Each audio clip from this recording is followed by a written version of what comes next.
જે છે એ શું છે તમારા માટે? વિજ્ઞાન એટલે જે આપણા ભગવાન યા તો આપણી કુદરત છે જેને માનતા હોય ને, જે તમારે કુદરત બની છે અને કઈ રીતના વર્ક કરે છે એને સમજવું એ જ વિજ્ઞાન છે. એક આ પેજ છે એમાં તમને આઈ થિંક કંઈ લખેલું નહીં, બતાય કંઈક મેજિક જેવું કરવાનું છું. Science with Mayur on DD news. જાસૂદના ફૂલને તમે પાણીમાં ગરમ કરો તો એનાથી એક લિક્વિડ બનશે. એને એસિડમાં નાખો અને બેઝમાં નાખો તો બંનેમાં અલગ અલગ કલર આપશે. હવે માધ્યમને સમજવું, અવકાશને સમજવું, એટમોસ્ફિયરને સમજવું, આ બધું વિજ્ઞાન આવરી લે છે. એટલે વિજ્ઞાન તમે જન્મથી મૃત્યુ સુધી સુવો ત્યાંથી જાગો ત્યાં સુધી વિજ્ઞાન વગર આપણો ઉદ્ધાર રહેશે નહીં. એવું પણ બની શકે કે આપણી ગેલેક્સીમાં બીજી જગ્યાએ જ્યાં અર્થ હશે ત્યાં એ યુગ ચાલતો હોય તો ત્યાં ડાયનોસોર હશે હજી. બ્લેક હોલ ને અપોઝિટ એક વ્હાઇટ હોલ હોવો જોઈએ કે બ્લેક હોલ શું કરે છે, બધાને ગળી જાય છે, એબ્ઝોર્બ કરે છે. તો કદાચ એવું સાયન્ટિસ્ટ માને છે કે વ્હાઇટ હોલ હશે જેને બહાર ફેંકશે. નમસ્કાર મિત્રો, કેમ છો? મજામાં ને?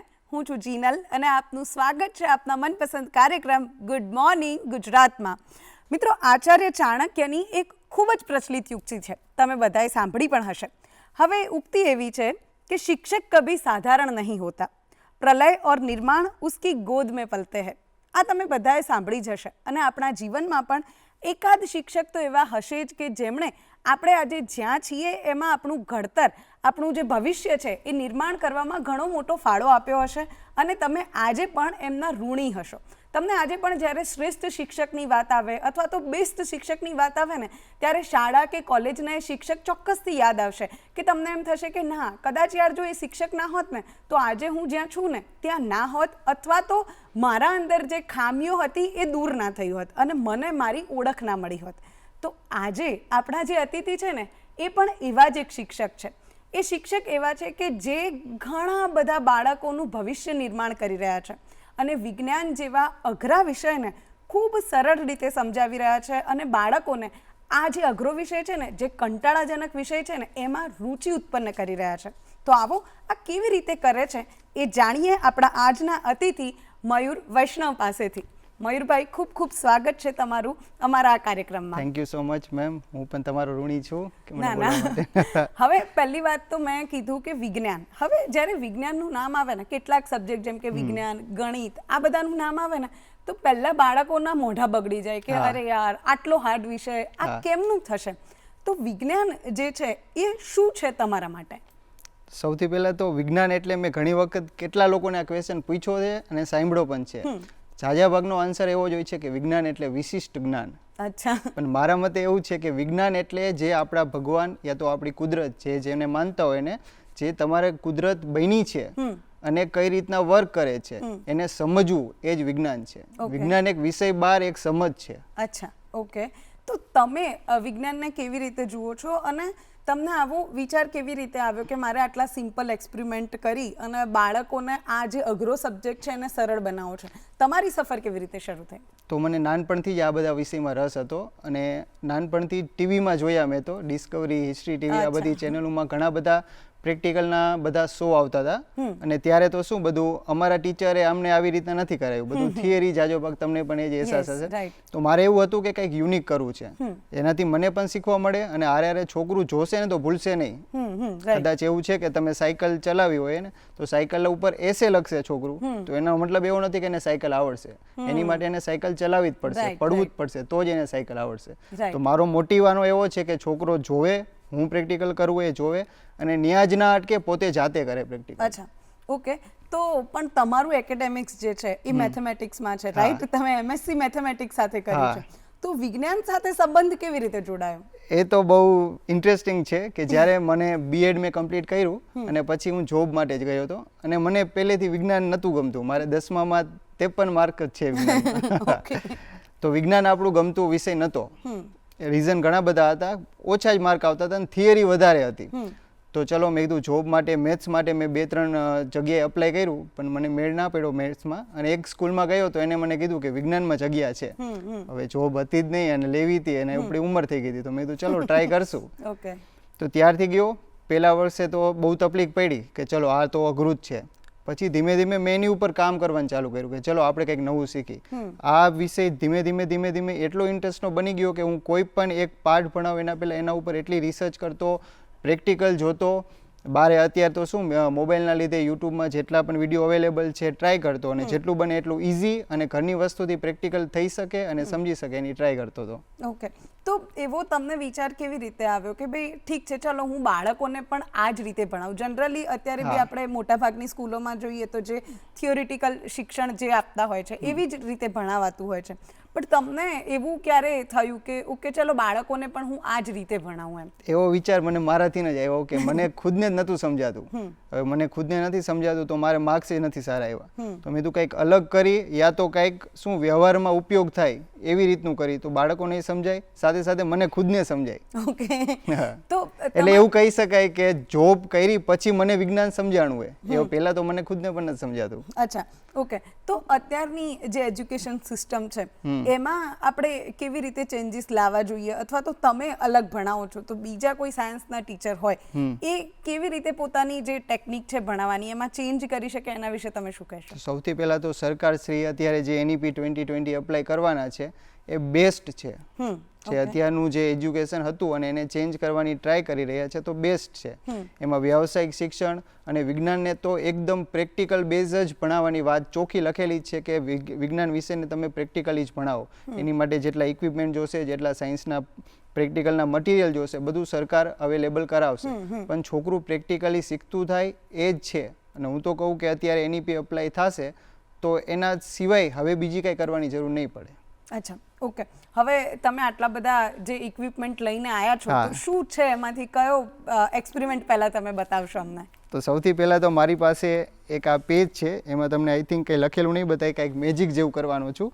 તો આમાં મેં એક સિક્રેટ મેસેજ લખ્યો છે, એની રિએક્શન પણ કહી દઉં કે મેં સોડિયમ હાઇડ્રોક્સાઇડથી આમાં એક મેસેજ લખ્યો છે છુપાયેલો, અને આમાં મેં ફિનોપ્થેલિનનું લિક્વિડ નાખ્યું છે.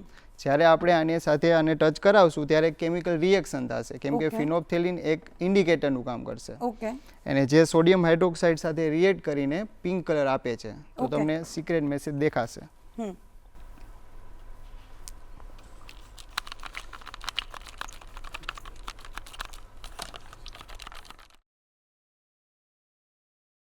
Science with Mayur on DD news આવી રીતનું લખેલું છે. ઓકે, તો આ જે એક્સપેરિમેન્ટ છે એ કયા ધોરણમાં આવે છે અને આ વ્યવહારુ કેવી રીતે ઉપયોગી લઈ શકાય? આ એક 7મા ધોરણની એક્ટિવિટી છે અને વ્યવહારમાં તમે એસિડ અને બેઝ, આપણે 7મા ધોરણમાં પાઠ આવે છે કે એસિડ અને બેઝને ઓળખવાના, કે કઈ વસ્તુ, હવે એમાં છે કે સ્વાદે ખાટા હોય એસિડ હોય, સ્વાદે તુરા હોય બેઝ હોય, પણ બધી વસ્તુને તમે ટેસ્ટથી ના કરી શકો. જેમ કે એસિડ ડેન્જરસ પણ છે, સલ્ફ્યુરિક એસિડ ને બધા ડેન્જરસ છે, છોકરાને ટચ ના કરાવે. સેમ બેઝ પણ ડેન્જર અમે, જેમ કે આમાં NaOH નું સોલ્યુશન મેં યુઝ કર્યું તો એને ટેસ્ટ કરીને તમે ટેસ્ટ ના કરાય. રાઈટ, તો એનાથી આ ઇન્ડિકેટરનો યુઝ કરો તો તમારે એને ટચ પણ ના કરવું પડે અને તમને ઇઝીલી ખબર પડી જાય કે સામેવાળી વસ્તુ એસિડ છે કે બેઝ છે. અને આવા ઘણા બધા ઇન્ડિકેટર છે. આ એક આર્ટિફિશિયલ ઇન્ડિકેટર છે જે માણસોએ બનાવ્યું. આપણે એવા નેચરલ ઇન્ડિકેટર પણ આપણા આજુબાજુ મળી જાય, જેમ કે જાસૂદનું ફૂલ છે, જાસૂદના ફૂલને તમે ઇન્ડિકેટર તરીકે યુઝ કરી શકો. ઓકે, કેવી રીતે અને જાસૂદના ફૂલને તમે પાણીમાં ગરમ કરો તો એનાથી એક લિક્વિડ બનશે, એને એસિડમાં નાખો અને બેઝમાં નાખો તો બંનેમાં અલગ અલગ કલર આપશે. જેમ કે એસિડમાં લાલ યા તો ગુલાબી કલર આપે છે અને બેઝમાં લીલો કલર આપે છે. પછી ઘરે આપણા કિચનમાં હળદર હોય તો હળદર પણ એક ઇન્ડિકેટરનું કામ કરે છે. હળદર એસિડ સાથે કોઈ પણ કલર નથી આપતું, પણ બેઝ સાથે જ્યારે તમે નાખો ત્યારે એ લાલ કલર આપશે. અચ્છા, ઓકે. તો હવે આ જે વસ્તુઓ છે, આઈ થિંક કે હવે એવું હોય કે આપણા સમાજમાં ઘણી બધી અંધશ્રદ્ધા પણ પ્રવર્તતી હોય અને ઘણા બધા એક્સપેરિમેન્ટ આપણને કરીને બતાવે કે લીંબુ લાલ થઈ ગયું ને કંકુ પગલા થયા ને એ બધું. તો આ બધા પાછળ કોઈ વિજ્ઞાનની ટ્રિક્સ કે જે તમે કહેવા માંગતા હો? હા, ડેફિનેટલી. જાજો ભાગ અંધશ્રદ્ધાના જેટલા પણ ટોપિક છે એમાં સાયન્સ જ જવાબદાર છે. એમાં તો એક બે તો મેં પણ ટ્રાય કરેલા છે. જેમ કે ઓલા ચોટલી સળગાવતા હોય તો એમાં બે રીતે ચોટલીને સળગાવી શકે. કેમ કે છે કે પાણીથી હું ચોટલી સળગાવું છું તો તમે ચોટલીની અંદર સોડિયમનો કોઈ પણ ટુકડો નાખી દો, સોડિયમ પાણી સાથે ઘણો બધો રિએક્ટ કરે, બહુ રિએક્ટિવ છે અને ફાસ્ટ પ્રોસેસ છે. તો તમે એની ઉપર જ્યારે પાણી નાખશો તો સોડિયમનો નાનો અમથો ટુકડો દેખાશે તો નહીં, પણ જ્યારે પાણી ટચ થશે તો એ બ્લાસ્ટ થશે, એટલે ચોટલી ઓટોમેટિક સળગી જશે. ઓકે. પછી મેં એકવાર છોકરાઓને પ્રેક્ટિકલ કરાવ્યો હતો પોટેશિયમ પરમેંગેનેટ અને ગ્લિસરીનનો. પોટેશિયમ પરમેંગેનેટને તમે ચોટલીમાં થોડું રાખી દેવાનું, પછી એની ઉપર તમે ગ્લિસરીન નાખો.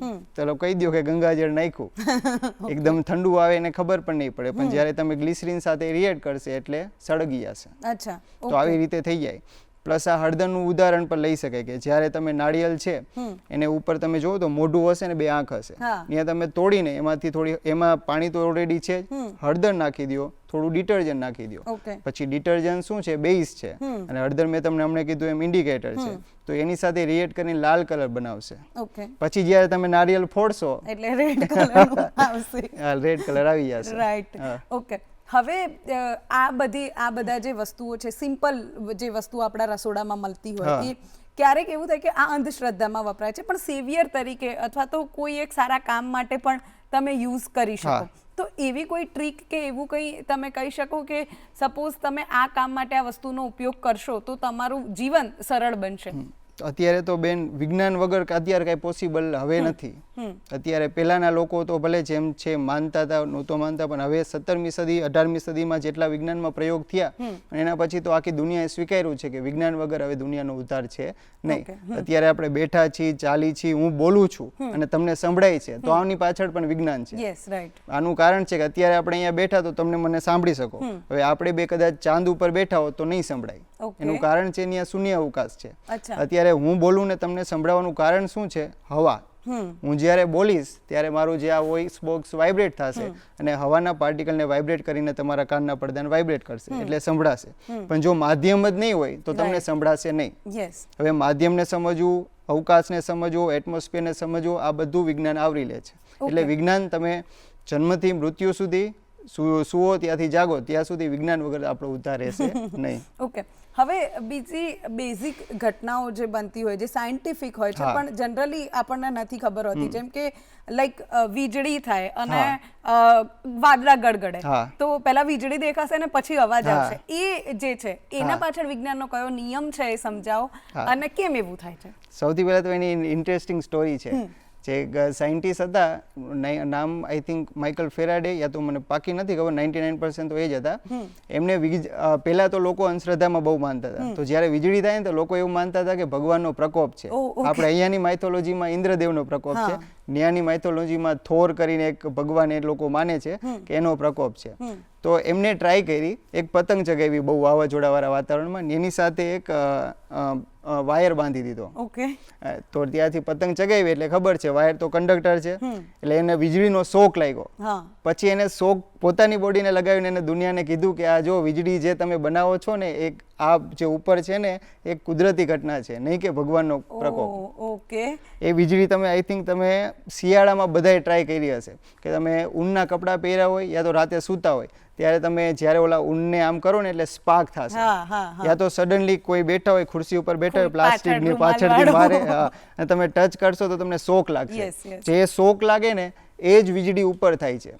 ઉપર રીઝન શું છે કે એટલા બધા વાદળ છે અને પ્રોસેસ એટલી બધી વિગોરસ, એટલી ફાસ્ટ અને એટલી બધી વધારે પડતી છે કે જેનો સ્પાર્ક છે એ કરોડો વોટનો છે, જ્યારે આપણે જનરેટ કરીએ ઓછા વોટનો છે. રાઈટ. તો એ નિયમ શું છે કે અને તમે મને કીધું કે વીજળી પહેલા થાય એનો અવાજ કેમ પછી આવે? એનું પાછળનું કારણ છે લાઇટની સ્પીડ છે 3 લાખ કિલોમીટર પર સેકન્ડ. અત્યારે આપણે આંખ બંધ કરીને ખોલી ત્યારે લાઇટ 3 લાખ કિલોમીટર દૂર જતી રહી છે, પણ અવાજની સ્પીડ એના કરતાં ઘણી બધી ઓછી છે. હવે જ્યારે વીજળી ચમકશે ત્યારે વીજળીની લાઇટ આપણા સુધી પહોંચી જશે, પણ એનો અવાજ જ્યાં હશે એને પહોંચતા વાર લાગશે. આના રીઝન તમે પ્લેનમાં જોયું હશે, પ્લેન ફાઇટર પ્લેન પહેલા જતું રહે, એનો અવાજ પાછળથી આવે. એનું કારણ શું કે અત્યારે આપણી પાસે એટલી બધી સારી ટેકનોલોજી છે કે ફાઇટર પ્લેન તો આપણે ઉડાડી દઈએ, હવાની સ્પીડ કરતાં વધારે છે, એ પ્લેન અહીંયાથી અહીંયા જતું રહ્યું, એનો અવાજ અહીંયા વારો અહીંયા સંભળાય. એટલે કદાચ અવાજ અને એમાં મિસકમ્યુનિકેશન જેવું લાગે છે. ઓકે. હવે તમે એક સાયન્ટિસ્ટની તો વાત કરી, પણ તમે વિજ્ઞાનને આટલું જાણ્યું છે અને આટલા ઘણા બધા એક્સપેરિમેન્ટ કરો છો, તો તમારા ફેવરેટ સાયન્ટિસ્ટ કોણ છે? મારા ફેવરેટ સાયન્ટિસ્ટ અને ઘણા બધા સાયન્ટિસ્ટના મેં ઇન્ટરવ્યૂ સાંભળ્યા, એ લોકોના પણ ફેવરેટ સાયન્ટિસ્ટ ન્યૂટન. ઓકે. કેમ ન્યૂટન? કેમ?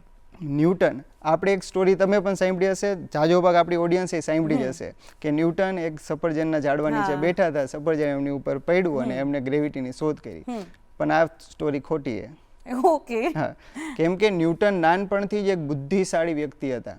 એને નાનપણથી જ ઘણી બધી ડિસ્કવરી કરી નાખી હતી, પણ એક સાય કિસ્મના માણસ હતા કે એને છે ને દુનિયા સામે આવું નહોતું ગમતું. પછી તમે એક સેલ થિયરી સાંભળી હશે કે એક જે નોર્મલ આપણા બોડી યા તો પ્લાન્ટની બોડી બધી સેલથી બનેલી છે. રોબર્ટ હુક કરીને એક સાયન્ટિસ્ટે સેલ થિયરી આપી. રોબર્ટ હુક અને ન્યૂટનને દુશ્મની હતી. અચ્છા, ઓકે. અને રોબર્ટ હુક એને શું બદનામ કરતા હતા ને, એટલે ન્યૂટને નક્કી કર્યું કે હું મારી થિયરી પબ્લિશ નહીં કરું.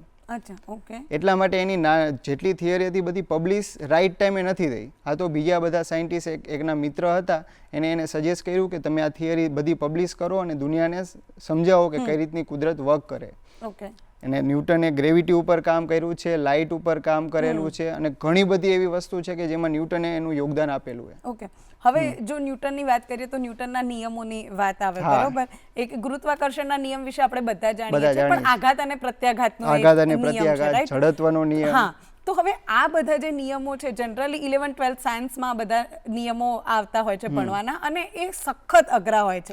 કારણ કે હું જ્યારે ભણતી હતી તો મેં બી ગોખ્યા જ છે કે ઓકે આવું થાય એમ. તો તમે આ બધા જે નિયમ છે એને ઇઝીલી સમજાવી શકો ખરા અત્યારે? તો પ્લીઝ. સૌથી પહેલા આપણે ન્યૂટનના પહેલા નિયમને જોઈ કે આપણે બસમાં ટ્રાવેલ કરતા હોય ને, તો હું બસમાં ઊભો છું, તો જ્યારે બસ જોરથી આગળ જશે એટલે મારી બોડી આગળ જવાના બદલે પાછળ જશે. એનું કારણ છે જડત્વ. તમારું બોડી, મારું બોડી યા તો યુનિવર્સમાં કોઈ પણ વસ્તુ છે એ એની નોર્મલ પોઝિશનમાં રહેવા માંગે છે. હવે બસમાં હું જ્યારે ઊભો છું ત્યારે મારી બોડી રેસ્ટ રહેવા માંગે છે, પણ બસ ચાલી ગઈ છે એટલે મારા પગ તો બસ સાથે કનેક્ટમાં છે, એટલે મારા પગ આગળ જશે પણ મારી ઉપરની બોડી પાછળ જશે, જે પોતાની મૂળ પોઝિશન રાખશે. હવે સેમ વસ્તુ કે બસ જ્યારે જોરથી સ્પીડમાં ચાલે અને ત્યારે બસ ઓટોમેટિક બ્રેક મારી, ત્યારે આપણી બોડી પણ બસ સાથે આગળ જતી હતી, પણ બસ રૂકાઈ ગઈ એટલે આપણા પગ આગળ જશે પણ આપણી બોડી આપણા પગ રૂકી જશે પણ આપણી બોડી આગળ જશે. એટલા માટે સીટ બેલ્ટનો કોન્સેપ્ટ આવ્યો કે જ્યારે તમે ગાડી ચલાવો, હવે ગાડી એકદમ સ્ટોપ થઈ ગઈ પણ તમારી બોડી સ્ટોપ નહીં થાય. એનું કારણ શું કે તમારી બોડીને એ મોશનમાં ચાલવું જ છે, એટલા માટે સીટ બેલ્ટ હોય ને રોકી શકે. ઓકે. હવે બીજો આઘાત પ્રત્યાઘાત વાળો નિયમ. આઘાત પ્રત્યાઘાતનો નિયમ ત્રીજો છે કે જે પણ વસ્તુને તમે જેટલી જોરથી મારશો એટલી પ્રત્યાઘાત તમને સામે લાગશે. એટલા માટે તમે જો કોઈ પણ એક પંચ મારો, તમે કોઈ પણ સામેવાળા વ્યક્તિને પંચ મારશો તો એટલો ફોર્સ તમને પણ લાગશે, એટલે એટલો જ તમને પણ મહેસૂસ થશે. બીજી વસ્તુ સમજો તમે બોલ છે, તમે દિવાલમાં બોલ જેટલી જોરથી ફેંકશો એટલો જોરથી તમને બાઉન્સ બેક કરશે. એ આઘાત પ્રત્યાઘાતનો નિયમ છે કે જેટલું ફોર્સથી તમે મારો. અને એના ઉપરથી સાયન્ટિસ્ટે આ બધા સ્પેસ ક્રાફ્ટને બનાવ્યા. કઈ રીતના કે જેવો આ સ્પેસ ક્રાફ્ટ છે, માની લો આપણે આ સ્પેસ ક્રાફ્ટ છે, તો અહીંયાથી શું કરશે, જોરથી ફોર્સ લગાવશે, એટલો બધો ફોર્સ લગાવશે કે ગ્રેવિટીના પાવર કરતા વધારે. તો આઘાત લાગ્યો નીચે તો એનો પ્રત્યાઘાત કઈ બાજુ લાગશે, તો ઉપર. ઓકે. એટલે મિસાઇલ ને બધું વધારે નીચે. એટલા માટે સૌથી પહેલા શું છે કે જે અર્થનું એટમોસ્ફિયર છે, આ અર્થના એટમોસ્ફિયરમાં ગ્રેવિટી ઉપર જાય એમ ઓછી થઈ જશે. તો મેઇન મિસાઇલને પહોંચાડવાનું રીઝન શું કે ગ્રેવિટીની બહાર એકવાર કાઢી નાખો પછી ફ્રી ફોલ કરશે. ફ્રી ફોલ વસ્તુ કેવી છે કે તમે આ બોટલને નીચે નાખો તો હંમેશા નીચે જ પડશે.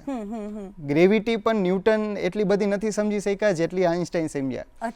આઇન્સ્ટાઈનની સૌથી મોટામાં મોટી પ્રખ્યાત કેમ, આઇન્સ્ટાઈન દુનિયામાં સૌથી વધારે પ્રખ્યાત છે અત્યારે, તો આઇન્સ્ટાઈનનું પ્રખ્યાત હોવાનું કારણ છે ન્યૂટનને ખોટા સાબિત કરવા.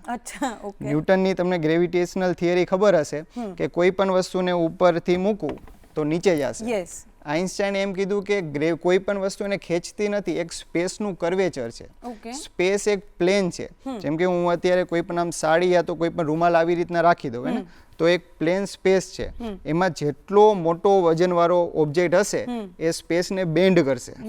સમજ્યા? હવે બેન્ડ છે, હવે હું આ દડો યા તો પ્લેનેટ આને મૂકીશ તો સીધો નહીં ગતિ કરે, બલકી રાઉન્ડ ગતિ કરશે. તો આનાથી રિવોલ્યુશન બધા મોશન આવ્યા. એટલે બ્લેક હોલનો વેઇટ સૌથી વધારે, એટલે સ્પેસને સૌથી વધારે બેન્ડ કરે. એટલે કોઈ પણ ઓબ્જેક્ટ બ્લેક હોલથી દૂર જઈ શકે ને, ઇવન લાઇટ પણ ના જઈ શકે. સાથે સાથે આઇન્સ્ટાઈને સ્પેસ ટાઈમ શબ્દ વાપર્યો હતો.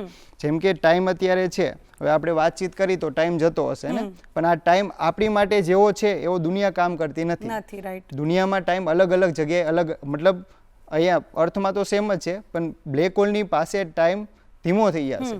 ફ્યુચરમાં જો એવી ટેકનોલોજી આવે કે તમને સ્પેસમાં મૂકી દે ને બ્લેક હોલ પાસે મૂકી દે તો એવું પણ બની શકે કે અહીંયા 100 વર્ષ જતા રહ્યા હોય ને એની 5 જ મિનિટ થઈ હોય ને પાછો અહીંયા આવે તો પૃથ્વીમાં 100 વર્ષ થઈ ગયા હશે. ઓકે, ઇન્ટરસ્ટેલર મૂવી કરીને છે. યસ યસ, હા, ઇન્ટરસ્ટેલર મૂવી આ કોન્સેપ્ટ લીધો છે, કોન્સેપ્ટ પર બન્યું છે. બન્યું છે. યસ.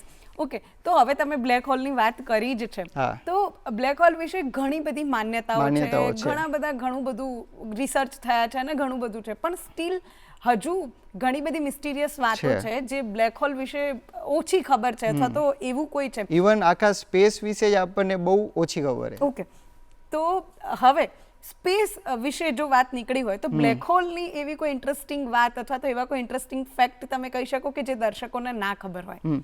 બ્લેક હોલની હું તમને આખા સ્પેસના મજેદાર ફેક્ટ કહું. સૌથી પહેલા આપણે સવારે જોઈએ તો સૂરજ આપણને દેખાય ને, તો એક સૂરજ છે એને આપણે એમ કહીએ સૂરજ પણ એક તારો છે.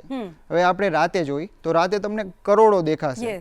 કરોડો જે તારા દેખાય ને રિયલમાં કરોડો સૂરજ છે. જેમ આપણો સૂરજ છે અને આપણું સોલર, આપણા અલગ અલગ ગ્રહ છે, એમ તમે રાતે જે સોલર જેટલા તારા જોવે ને બધાના અલગ અલગ સોલર સિસ્ટમ છે. એટલે અહીંયાના સોલર સિસ્ટમની આપણી અર્થ છે એવી બધી સોલર સિસ્ટમમાં પોતાની અર્થ હોઈ શકે છે. ઓકે, સો મારું બહુ જ બધા છે અને આ બધું એક જ ગેલેક્સીમાં છે. આવી કરોડો ગેલેક્સી છે, સમજ્યા? આપણે એક ગેલેક્સી આટલી જોઈ એવી કરોડો ગેલેક્સી છે. એવી કરોડો ગેલેક્સી એક યુનિવર્સમાં છે અને એવા કરોડો યુનિવર્સ છે. અને આ બધું હજી ઓબ્ઝર્વેબલ યુનિવર્સમાં આવે છે. ઓબ્ઝર્વેબલ યુનિવર્સ મીન્સ કે આપણા સાયન્ટિસ્ટ અત્યાર સુધી, જેમ કે આ દિવાલની પાછળ આપણે નથી દેખાતું, દિવાલની પાછળ કંઈક હશે, આપણે કહી ના શકીએ કે કંઈ નહીં હોય, પણ અહીંયા સુધી આપણી લિમિટ છે તો એનો મતલબ એવો નથી કે એની પાછળ હશે. તો મારું એવું ખુદનું માનવું છે કે આપણે તો પહેલા ખબર છે કે અહીંયા અર્થમાં ડાયનોસોર ને બધું હતું, તો મારી પર્સનલ થિયરી છે, સાચી ખોટી તો ભગવાન જાણે. પણ જ્યારે ડાયનોસોર હતા તો એવું પણ બની શકે કે આપણી ગેલેક્સીમાં બીજી જગ્યાએ જ્યાં અર્થ હશે ત્યાં એ યુગ ચાલતો હોય તો ત્યાં ડાયનોસોર હશે હજી, મે બી હોઈ શકે. મે બી એવું પણ હોઈ શકે કે જ્યાં અત્યારે અહીંયા આદિમાનવનો જમાનો ગયો ને મોડર્ન હ્યુમન આવ્યા, કોઈ એવા અર્થમાં આદિમાનવ રહેતા હોય, મે બી એડવાન્સ પણ હોઈ શકે. એટલે ઘણા બધા ચાન્સીસ છે. અને બ્લેક હોલમાં બધા એવી થિયરી કહે છે કે બ્લેક હોલ ને અપોઝિટ એક વ્હાઇટ હોલ હોવો જોઈએ, કે બ્લેક હોલ શું કરે છે, બધાને ગળી જાય છે, એબ્ઝોર્બ કરે છે. તો કદાચ એવું સાયન્ટિસ્ટ માને છે કે વ્હાઇટ હોલ હશે જેને બહાર ફેંકશે. તો એવું પણ છે કે કદાચ આપણે હજી એવી ટેકનોલોજી નથી બની કે આપણે બ્લેક હોલને સર્વાઈવ કરી શકીએ. ઇવન પ્લેનેટ પણ નથી સર્વાઈવ કરી શકતા. કદાચ કરી શકી તો એવું પણ બને કે બીજી દુનિયામાં જતા રહી, યા તો ટાઈમ ટ્રાવેલ પોસિબલ બને. જે ઇન્ટરસ્ટેલરમાં બતાવ્યું ને એવી રીતની ટાઈમ ટ્રાવેલ બતાવ્યું છે એમાં. સો બહુ જ બધી પોસિબિલિટી છે, ઘણી બધી વસ્તુઓ છે જે આપણાથી અજાણ છે. તો મિત્રો, આઈ એમ શ્યોર તમને મજા આવતી હશે આ બધા વિજ્ઞાનના જે રહસ્યો છે જાણવાની, અને કદાચ વિજ્ઞાન પહેલી વાર તમને આટલું બધું રસપ્રદ લાગતું હશે, રાઈટ? હજુ ઘણી બધી વાતો કરવાની છે, પણ અત્યારે સમય થયો છે એક નાનકડા વિરામનો. મળીએ વિરામ બાદ. વિરામ બાદ ફરીથી આપનું સ્વાગત છે. હવે બ્રેકમાં જતા પહેલા આપણે ઘણી બધી વાતો કરી, ન્યૂટન વિશે જાણ્યું, અને સૌથી મોટી વાત જે થિયરી આપણે અત્યાર સુધી માનતા હતા એ મયુરભાઈએ એવું કીધું કે ભાઈ એ તો ખોટી છે. તો હવે મયુરભાઈ જોડે બીજા ઘણા બધા ફેક્ટ્સ આપણે જાણવાના છે. તો ચલો ત્યારે ચર્ચાનો દોર આગળ વધારીએ. હવે આપણે વાત કરતા હતા બ્લેક હોલની, બરાબર? હવે બ્લેક હોલથી નીચે આવીએ તો મિલ્કી વે આવે, પછી સોર સિસ્ટમ આવે, અને પછી આપણી પૃથ્વી આવે. અને પૃથ્વીની વાત કરીએ એટલે આવે એટમોસ્ફિયર, અને એટમોસ્ફિયરમાં બી 4 છે, રાઈટ? 4 લેયર છે, રાઈટ? અને પછી ઓઝોન છે ને એ બધું આખું છે. તો એ 4 લેયર કયા છે એના વિશે વાત કરો, અને એવો કોઈ પ્રયોગ ખરો કે જે એટમોસ્ફિયરને બહુ ઇઝીલી સમજાવી શકે? રિયાલિટીમાં તો એટમોસ્ફિયર આપણે જે છે ને ફ્લુઇડ કેટેગરીમાં આવે. હવા અને પાણી બંને ફ્લુઇડ કેટેગરીમાં આવે. જેમ પાણી છે એની જેમ નીચેની લેયરમાં તમે જતા જાઓ એનું પ્રેશર વધારે લાગે, એમ અત્યારે તમે અને હું બેઠા છીએ એટમોસ્ફિયરની સૌથી નીચેની લેયરમાં બેઠા છીએ. એટલે અત્યારે માનો તમારી અને મારી ઉપર પ્રેશર 1.01 × 10⁵ ન્યૂટન પર મીટર સ્ક્વેર જેટલું પ્રેશર લાગે. એટલે 350 કિલો જેવું થાય. તમે અને મારી ઉપર અત્યારે 350 કિલો એટમોસ્ફિયર પ્રેશર લગાવે, પણ આપણી બોડી પીચકતી નથી. એનું કારણ છે ઇવોલ્યુશન. જે આપણી બોડી ઇવોલ્વ થઈ છે એવી રીતની ઇવોલ્વ થઈ છે કે એટલું એટમોસ્ફિયર પ્રેશરને સહન કરી શકે. એટલે સામે પણ એટલો જ ફોર્સ લાગે છે. ન્યૂટનના 3rd લો પ્રમાણે સામે બંને સેમ થઈ જાય છે, એટલે બંને કટ થઈ જશે. એનો પ્રેક્ટિકલ હવે મારી પાસે એક છે કે જો એક આ સિરિંજ છે, એની અંદર મેં એક બલૂન રાખેલું છે, એવું તમને દેખાતું હશે, અને એની અંદર હવા ભરેલી નથી. હવે આ સિરિંજને હું જ્યારે અહીંયાથી બંધ કરીને ખેંચું એટલે થશે શું કે આ સિરિંજના લીધે આ બધી અંદરની હવા બહાર નીકળી જશે. અંદરની હવા બહાર નીકળી જશે એટલે અહીંયા લો પ્રેશર ક્રિએટ થશે. ઓકે, ઓછું દબાણ હવાનું અને આમાં વધારે દબાણ થઈ જશે. એટલે વધારે દબાણ સામે પ્રેશર લગાવશે એટલે ફુગાની દિવાલને પ્રેશર લાગશે એટલે ફુગો ઓટોમેટિક ફૂલશે. ઓકે,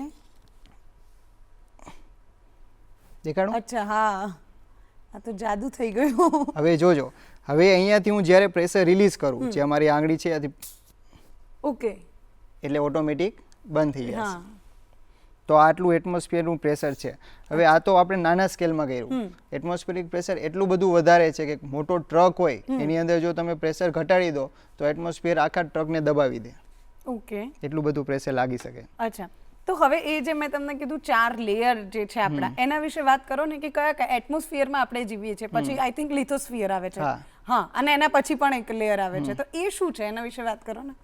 અલગ અલગ લેયર વાઇઝ ડેન્સિટી અલગ અલગ છે. ઓકે, ઓક્સિજનની જેમ કે જો સૌથી પહેલા જે નીચે ગેસીસ હશે બધા એ ડેન્સિટી એની વધારે હશે એટલે એનો વજન વધારે હશે.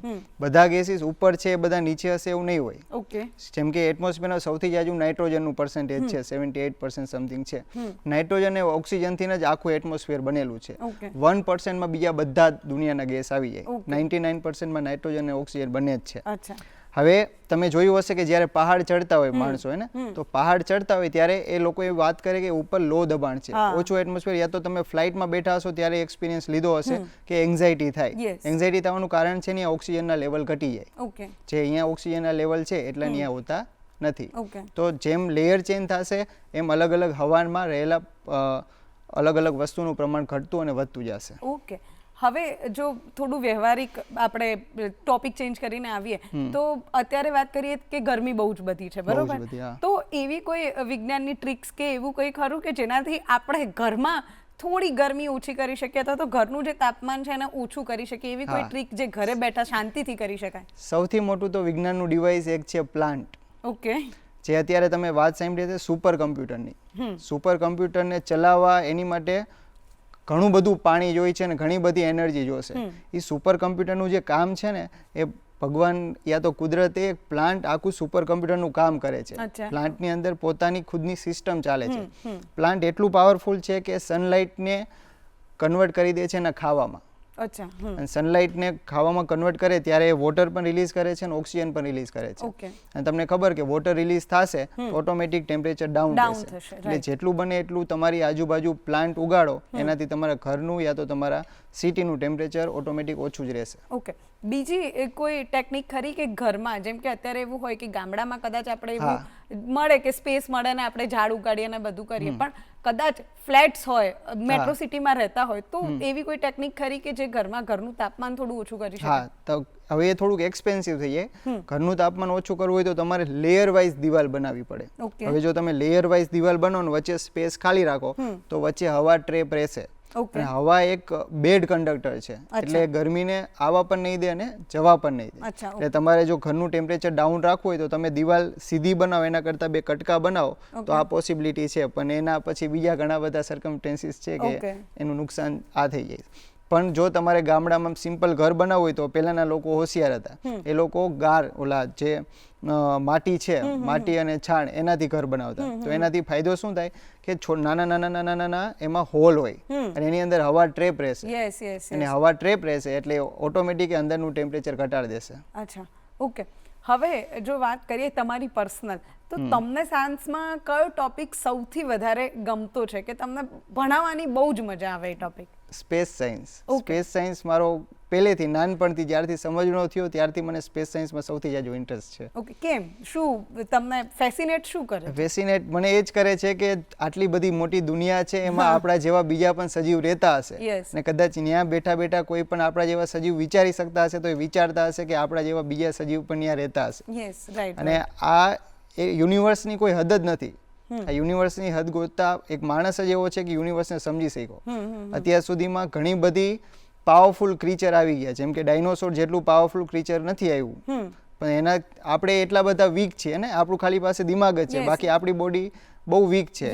ચીટી કરડી જાય તો તમને આપણને દર્દ થાય ને, પણ આપણા દિમાગના લીધે આપણે સ્પેસમાં બહાર નીકળી શક્યા. એ સૌથી જાજુ મને ફેસિનેટ કરે છે. ઓકે, હવે જો વાત કરીએ તો કે કેવું હોય કે 10th પછી જો બાળકો લીધું હોય તો 11th 12th સાયન્સ લીધું હોય અને એમાં સાયન્સ કેમિસ્ટ્રી ને મેથ્સ ને એ બધા સબ્જેક્ટ હોય પણ હવે કેવું છે કે આ બધા આપણે બોલવા માટે બોલીએ કે ભાઈ ફિઝિક્સ એક સબ્જેક્ટ કે કેમિસ્ટ્રી એક સબ્જેક્ટ કે મેથ્સ એક સબ્જેક્ટ પણ એના અંદર ઇન્ટર સબ્જેક્ટ બહુ જ બધા છે, બહુ જ બધા ટોપિક છે, તો એના વિશે થોડું કોને કે જેમ કે ઓર્ગેનિક કેમિસ્ટ્રી, ઇનઓર્ગેનિક કેમિસ્ટ્રી, તો આ બધું શું છે એમ બેઝિક જો લાઈક 10th થી નીચેના બાળકો હોય એમને સમજવું હોય તો કેવી રીતે સમજી શકાય? સૌથી પહેલાં જો સાયન્સમાં ઇન્ટરેસ્ટ જ હોય તમને તો તમારે પહેલાં તમારો ટોપિક વાઇઝ ઇન્ટરેસ્ટ ગોતવો પડે કે ચલો મને પ્લાન્ટમાં બહુ ઇન્ટરેસ્ટ છે તો પ્લાન્ટના ઇન્ટરેસ્ટ માટે ચલો કે બાયોલોજી આવે છે કે શરીરનું જીવવિજ્ઞાન છે તો બાયોલોજી ખાલી પ્લાન્ટ માટે જ નથી, હ્યુમન માટે પણ છે, એનિમલ માટે પણ છે, પ્લાન્ટ માટે પણ છે. તો તમારે સમજવું પડશે કે જો મને પ્લાન્ટમાં જ રસ હોય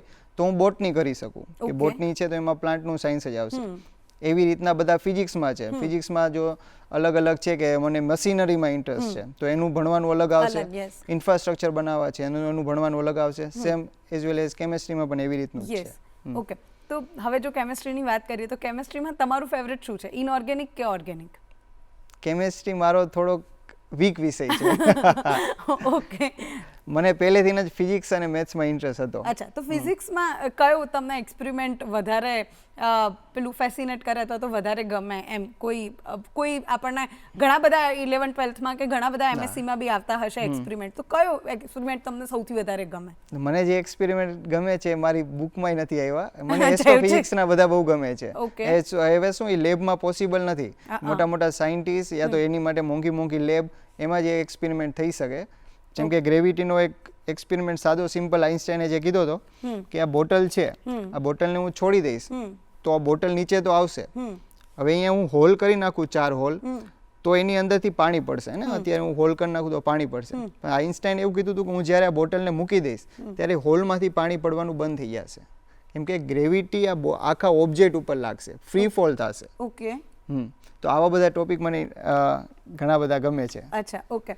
તો હવે તમને કદાચ એવું કહેવામાં આવે કે ભાઈ તમે 6 થી 8ના શિક્ષક છો, રાઈટ? તો એના વિજ્ઞાનમાં જે ટોપિક અત્યારે આવે છે તમને એવું કહેવામાં આવે કે તમે કોઈ એક ટોપિક ચેન્જ કરી શકો અથવા તો તમે કોઈ એક ટોપિક એડ કરી શકો, તો એ તમારા મતે કયો ટોપિક હોઈ શકે? સૌથી આ ટોપિક તો હું સ્પેસ સાયન્સના જ એડ કરવા માંગીશ કે લોકોને ખબર પડે કે દુનિયા કેટલી વિશાળ છે. એટલે શું આપણો માઇન્ડસેટ અહીંયા રહીને નાનો થઈ ગયો છે, એકાબીજા સાથે બાજવાનું, નાની નાની વાતમાં લપ કરવાની, આટલા ગમે એટલા યુદ્ધ થયા, ગમે એટલું આપણે અહીંયા જોઈએ, આપણી ગમે એટલી હિસ્ટ્રી છે. વોઇઝર 1 કરીને એક મિશન લોન્ચ કર્યું હતું નાસા વાળાએ કે વોઇઝર 1નું એક સેટેલાઇટ દુનિયાથી દૂર, સૌથી દૂર ગયેલું હોય, વોઇઝર 1 યા તો 2, એ મને પાકી નથી પણ વોઇઝર નામ છે એનું. તો એને લાસ્ટ ટાઈમ કાર્લ સેગન કરીને એક સાયન્ટિસ્ટ છે, તો એને કીધું હતું કે ફોટો મોકલો તમે. તો એને ફોટો જ્યારે પૃથ્વીનો મોકલો ને ત્યારે પૃથ્વી એક ડોટ જ હતી. ઓકે, આવડા લાઇટના સ્પેક્ટ્રમમાં એક ડોટ જ છે. હવે આપણે આપણી ઓકાત આપણને ખબર પડે કે એક ડોટમાં પણ બહુ મિની આપણે ડોટમાં જ છીએ. આટલી હિસ્ટ્રી, આ બધા ડાયનોસોર, જેટલા રાજા મહારાજા જેટલા પણ થયા એ બધા એક ડોટમાં સમાવેશ થઈ ગયા.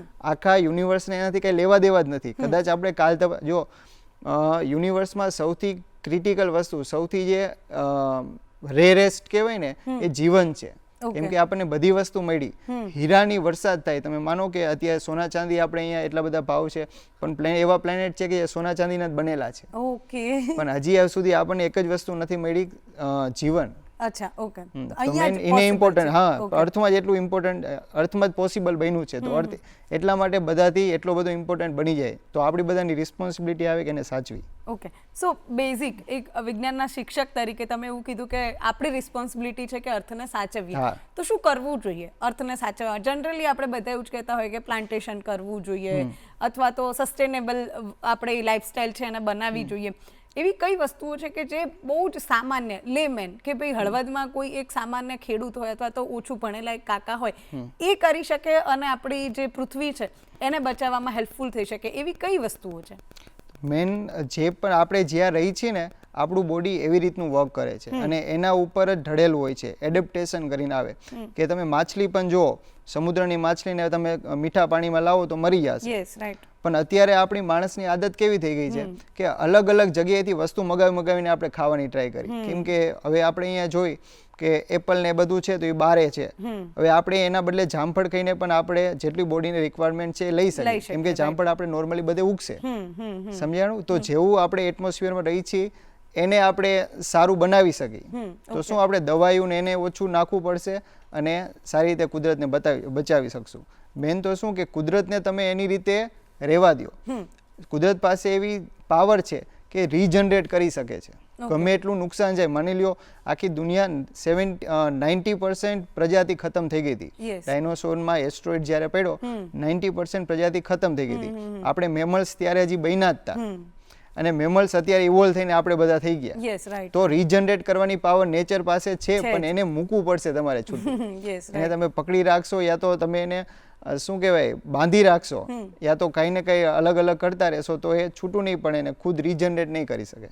ઓકે, હવે જો તમે વાત કરી કે દવાઓની જરૂર નહીં પડે, એમાં દવાઓ નાખીને પકવવાની જરૂર નહીં પડે ને એ બધી વાત કરી, તો હવે બીજું એક વિજ્ઞાનનો જ આસ્પેક્ટ કહી શકાય અથવા તો માણસોએ એને આસ્પેક્ટ બનાવી દીધું છે એવું કહી શકાય કે અત્યારે ઘણા બધા કેમિકલ્સ કે રાસાયણિક ખાતરો કે ઘણું બધું એવું યુઝ થાય છે જે આપણા શરીરને હાનિકારક બનાવે છે, પણ છે તો એ વિજ્ઞાન જ પાછળ, રાઈટ? તો એક વિજ્ઞાનના શિક્ષક તરીકે તમે આ જે કોન્સ છે સાયન્સના એને કેવી રીતે તમે જુઓ છો? માણસ એક જ એવી પ્રજાતિ છે કે જે એના ખાવાની વસ્તુને બીજાથી બચાવવા માટે ઝેર નાખે છે. ઓકે. અને આપણે જ પાછું ઝેર ખાવાનું છે. તો મેન તો એટલું સમજવું જોઈએ કે આપણે બીજાને મારવા માટે એમાં છે ઉંદેડા મારવાની દવા, એ કોઈ પણ નાના નાના ઇન્સેક્ટ મારવાની દવા ને એ બધું ચાટે તો લાસ્ટમાં તો આપણે જ એને ખાશું. તો એને જો અફેક્ટ કરતી હોય, ભલે આપણું બોડી મોટું છે એના કરતાં, તો આપણને અફેક્ટ તો કરશે જ. એનાથી શું થશે? લાઈફ સ્પેન ઘટી જશે માણસોનો. ઇન્ડિયામાં તો વધારે જ ઘટશે, કેમ કે આપણે અહીંયા એવા હેલ્થ ઇસ્યુ ઘણા બધા ક્રિએટ થાય ને માણસો જેને તે ખાય પણ છે, એટલે એ પ્રોબ્લેમ રહેવાની. તો એનું ધ્યાન દેવું પડશે આપણે. તો એના અલ્ટરનેટિવ્સ ખરા કોઈ તમે કહી શકો ખરા? કોઈ કેમિકલ યુઝ થતા હોય, આપણે ખાતરની જ વાત કરીએ તો એ અત્યારે વ્યાપક પ્રમાણમાં યુઝ થતો હોય છે, તો એનો અલ્ટરનેટિવ તમે આપી શકો ખરા કે ઓકે તમે આની જગ્યાએ આ વાપરો તો તમારો પાક તો સારો થશે જ, પણ સાથે સાથે જે ખાશે એને પ્રોબ્લેમ નહીં થાય? હા, તો એની અલ્ટરનેટ કુદરતી ખાતર છે કે મેન્યુર તમે ઘરે બનાવી શકો અને એનાથી કુદરતને પણ ફાયદો રહેશે અને આપણને પણ ફાયદો રહેશે. ઓકે, હવે બીજી એક મારે મેડિકલ આસ્પેક્ટથી પૂછવું હતું કે ઘણી બધી હવે ટેબ્લેટ્સ આવે છે કે તમે મેગ્નેશિયમની ટેબ્લેટ્સ લઈ લો, કેલ્શિયમની ટેબ્લેટ્સ લઈ લો, એ બધું. તો એ આપણે લઈએ ઓકે, મેડિકલ આપણા હેલ્થ માટે કે એના માટે જરૂરી છે, પણ તમે એવું કંઈ કહી શકો ખરા કે એવો ખોરાક કે એવા ફ્રૂટ્સ કે એવું કંઈ પણ જે એનું સબસ્ટિટ્યૂટ બની શકે અથવા તો એની એ સમય જ ના આવે કે તમારે એવું કંઈ લેવું પડે જો તમે રેગ્યુલર ભોજનમાં એ વસ્તુઓનો ઉપયોગ કરો તો? તો આમાં મેમ કેવી રીતનું હતું કે જ્યારે આપણે માણસો બન્યા, જ્યારે શું જંગલમાંથી જ નીકળ્યા હતા, ત્યારે આપણો ખોરાક વેરાયટી વાળો હતો કે જે હાથમાં આવે એ ખાશે. તમે નોર્મલ કોઈ પણ જંગલના એનિમલને જોશો તો એ જે આવે એ ખાઈ જશે, એને એવા બધું નહીં કે મને આ ભાવે ના નથી ભાવતું. તો એનાથી એની ઇમ્યુન સિસ્ટમ સારી રહેશે. તમે કોઈ પણ નોર્મલ એનિમલને જોશો તો આપણા કરતાં એની ઇમ્યુન સિસ્ટમ વધારે હશે કે કોઈ પણ કટ લાગેલી હશે. હરણની ઇમ્યુન સિસ્ટમ એટલી બધી વધારે છે, તમે એને તીર મારી દો અને પછી કદાચ એને બ્લડ એટલું બધું ના નીકળે તો એનું તીર એની બોડીમાં જ રહેશે પણ એ બચી જશે. એનું બધાના રીઝન શું છે કે જેટલું બને એટલું નેચરને વળગીને રહ્યો, રો રહ્યો. આપણે શું કરી કે આ વસ્તુ સિલેક્ટિવલી ખાઈ છે, તો એના લીધે શું થાય, સિલેક્ટિવલી આપણી બોડી એવી રીતની થઈ ગઈ છે. અને ખેતીવાડી આવતા આ બધી શું કે બોડી એટલા બધા વીક થઈ ગયા છે. પહેલાના માણસો ખેતી નહોતા કરતા, ત્યારના માણસો શું હતા, આદિમાનવ ગમે ત્યાં જતા ગમે ખોરાક ખાતા, એનાથી બોડીમાં અલગ અલગ જે મિનરલ્સ અને બધા જોશે એ વધારે પડતા રહેશે. ઓકે, હવે જો હ્યુમન બોડીની વાત કરીએ તો વાત આવે કે શેનાથી બનેલું છે, અને આપણે બધા બાળપણથી એવું સાંભળતા આવ્યા છે કે ભાઈ 70% પાણીથી બનેલું છે, રાઈટ? હવે પાણી એક એવું એલિમેન્ટ છે કે જે જીવન જરૂરિયાતમાં બહુ ઉપયોગી છે. કદાચ તમે જમ્યા વગર રહી શકો પણ પાણી તમારે ચોક્કસથી જોઈએ. અને પાણી પોતે એક સંયોજન છે હાઇડ્રોજન અને ઓક્સિજનનું, રાઈટ? તો એ પાણીના કોઈ રહસ્યો ખરા અથવા તો પાણીના કોઈ ઇન્ટરેસ્ટિંગ ફેક્ટ ખરા અથવા એનો કોઈ એક્સપેરિમેન્ટ તમે જો કરીને બતાવી શકો? પાણીના ઘણા બધા પ્રેક્ટિકલ આપણે કરી શકીએ અને મેન તો પાણીનું સૌથી મોટી કુદરતી રહસ્ય એવું છે કે હાઇડ્રોજન ઘણું બધું વધારે સળગે. હાઇડ્રોજન છે એ ઘણું તમે સ્પાર્ક કરો અને તરત સળગી જાય અને ઓક્સિજન આગમાં મદદ કરે, સળગાવવામાં મદદ કરે, પણ જ્યારે હાઇડ્રોજન ને ઓક્સિજન મળી જાય ત્યારે આગ ઓલવવામાં કામ લાગે. રાઈટ. પછી પાણીમાં તો ઘણા બધા પ્રેક્ટિકલ થઈ શકે. પાણી તમે જોશો તો પાણી હંમેશા ગોળ શેપનું જ હશે. તમે જો પાણીના વરસાદના ટીપા પડે તો ગોળ શેપના જ હોય છે. એનું રીઝન છે સરફેસ ટેન્શન. સરફેસ ટેન્શન જે છે કે ઉપરની સરફેસ છે એના પાણીના મોલેક્યુલ એકબીજાને અટ્રેક્ટ કરે છે. એના લીધે તમે જો મચ્છર, નાના નાના જીવજંતુ એ બધા પાણી ઉપર તરી શકે છે. પાણી એક બીજો ફોર્સ છે કે પાણી અટ્રેક્ટ કરી શકે વસ્તુને, પોતે પાણી પણ અટ્રેક્ટ થાય. જો એનો એક પ્રેક્ટિકલ મારી પાસે છે તો હું તમને કરીને બતાવું. હા પ્લીઝ.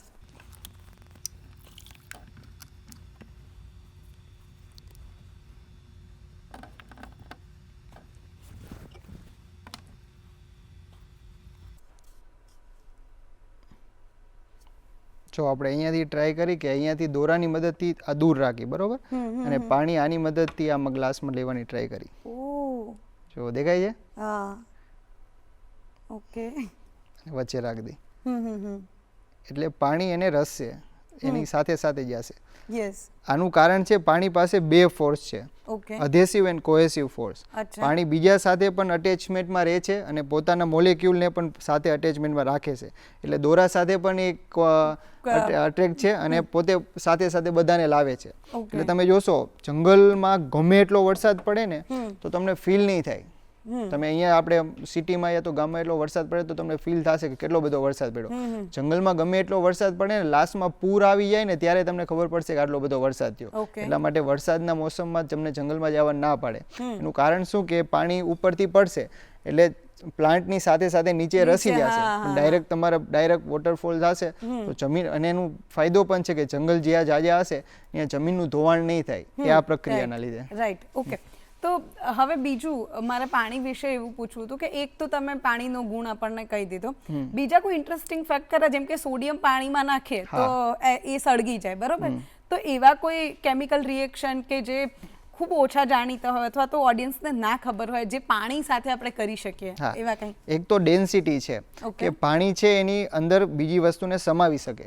આ પાણીની વચ્ચે જગ્યા છે, જેમ કે આપણે બેઠા તો અહીંયા સોફામાં જગ્યા છે 3 જણાની તો 3 જણા સમાશે, એમ પાણીની અંદર પણ જગ્યા હોય છે. એટલા માટે તમે જ્યારે ખાંડ છે એમાં ઓગાળો એટલે ડિસઅપિયર થઈ જશે, પણ એક લિમિટ હશે, 1 ચમચી 2 ચમચી 3 ચમચી, પછી એની જગ્યા ખતમ થઈ જાય. મતલબ અહીંયા 3 માણસો બેઠા તો હવે તો સમાશે નહીં. એમાં પણ એવું થશે કે જ્યારે 3 ચમચી અંદર ડિઝોલ્વ કરી નાખી તો એ સંતૃપ્ત દ્રાવણ થઈ ગયું, ધરાઈ ગયું, હવે એની પછી એમાં ખાંડ સમાશે નહીં. પણ જો તમે એને ગરમ કરશો તો પાછી જગ્યા વધશે, થોડી એક્સપાન્ડ થશે, અને પછી તમે ખાંડ 1 ચમચી એક્સ્ટ્રા ઓગાળી દેશો, પછી એ પાછું ઠંડુ પડશે ને એટલે જગ્યા જે ગરમ કરવાથી વધી હતી પાછી ઘટી જશે, એટલે તમને ખાંડના ક્રિસ્ટલ મળશે. એટલે તમે કોઈ પણ ક્રિસ્ટલ બનાવી શકો, મીઠાના ક્રિસ્ટલ. આ ક્રિસ્ટલાઇઝેશન પ્રોસેસ આને કહેવાય, એ પાણીની મદદથી થાય. બીજી એક પ્રોસેસ છે પાણીની ઇલેક્ટ્રોલાઇસિસ, કે તમે પાણીમાં વિદ્યુત પ્રવાહ પસાર કરો તો આપણને ખબર છે પાણી ઓક્સિજન અને હાઇડ્રોજનથી બનેલું છે, તો વિદ્યુત પ્રવાહથી પાણી પાછું તૂટી પણ જાય. મેં એક અહીંયા સ્ટોરી સાંભળી હતી આપણા ઇન્ડિયામાં જ, એમને પાણીથી ચાલતી કાર બનાવી હતી. એ આ પ્રોસેસ ઉપર જ કામ કરે કે પાણીમાં એવી વિદ્યુત પ્રવાહ પસાર કરે, હાઇડ્રોજનમાં રિલીઝ થાય અને હાઇડ્રોજનને તમે ફ્યુલ તરીકે યુઝ કરી શકો. એટલે તમે પાણીથી પણ કાર ચલાવી શકાય. એટલે ફ્યુચરમાં કદાચ આવી કાર આવી જાય તો વાંધો નથી. ઓકે. હવે હજુ મને બીજા એક્સપેરિમેન્ટ દેખાઈ રહ્યા છે. એક આ આઈ થિંક બાકી છે અને પેલું બાકી છે, તો એ શું છે એ વિશે કહો ને પ્લીઝ. આ ફનેલ વાળો એક એટમોસ્ફિયરિક પ્રેશર આપણે ટોપિક ચાલ્યો તો હવાના દબાણનો એક પ્રેક્ટિકલ છે, આ હું તમને જ કરાવું. જો એક આ નોર્મલ બોલ છે અને આને આપણે આમાં રાખી દીધી. તમારું ટાસ્ક એવો છે કે અહીંયાથી જોરથી ફૂંક મારો અને સીધું રાખજો, જેટલું જોરથી થઈ શકે એટલું ફૂંક મારીને આ બોલને બહાર ફેંકી દેવાનો છે. અને ના ફેંકાય તો હું સમજાવીશ કેમ નથી થતું.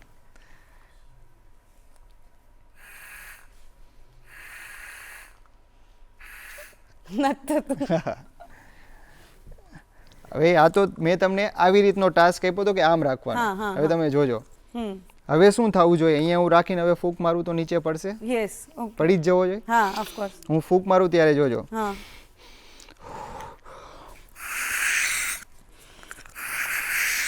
ઓકે. વાવ. તમે જ્યારે ફૂંક મારો ત્યારે નહીં પડે. તો એનું પાછળનું કારણ છે બર્નોલીસ પ્રિન્સિપલ. જ્યારે હું અહીંયાથી ફૂંક મારું ત્યારે આજુબાજુમાંથી અહીંયા બાજુમાંથી હવા જોરથી નીકળશે. હવાની સ્પીડ જો વધે તો અહીંયા પ્રેશર ઘટી જાય.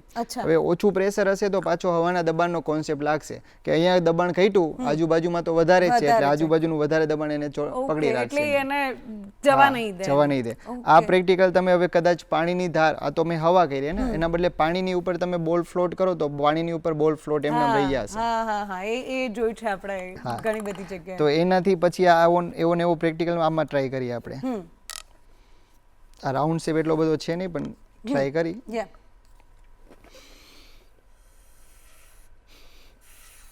હા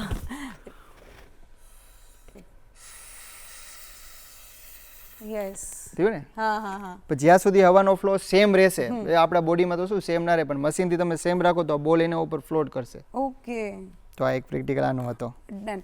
હવે બહુ ઇઝી એક આપણે શું કહેવાય રેપિડ ફાયર રાઉન્ડ જેવું છે, જે હું તમને ક્વેશ્ચન પૂછીશ, તમારે સિમ્પલ આન્સર આપવાના છે, બરાબર?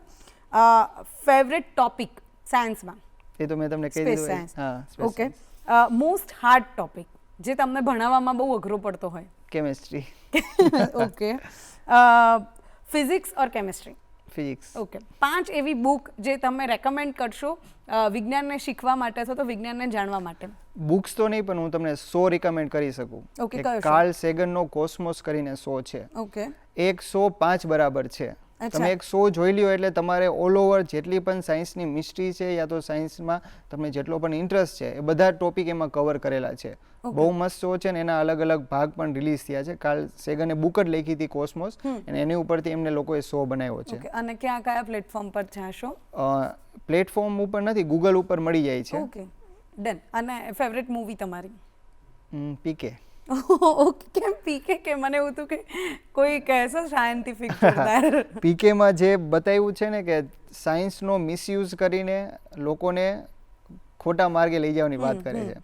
ધાર્મિક હોવું અને ધાર્મિક હોવાના ધતિંગ કરવા બેમાં ફરક છે. એટલે યસ, રાઈટ.